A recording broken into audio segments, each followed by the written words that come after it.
Michel Gaillot, je suis médecin du sport.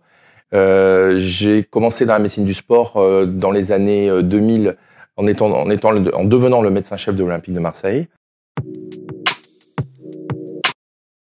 À la sortie des années 2005, j'ai commencé à m'intéresser à la régénération tissulaire et à la réparation.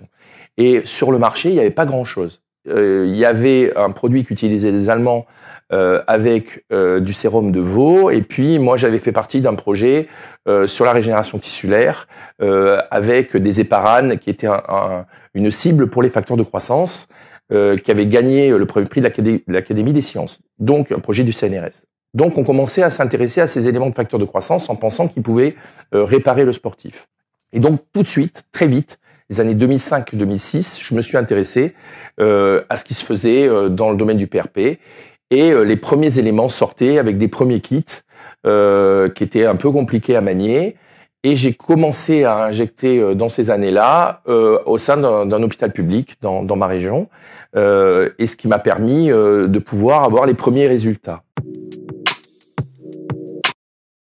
Le principe, c'était d'extraire aux patients une petite quantité de sang, le centrifuger, récupérer une partie de son plasma avec un concentré plaquettaire important, concentré plaquettaire qui nous permettait de pouvoir lancer une régénération par le biais des facteurs de croissance et de quelques cellules souches. Et les premiers résultats ont été extraordinaires. Un peu confus au départ parce qu'on ne savait pas le nombre d'injections, mais en tout cas, on a commencé dans les lésions musculaires.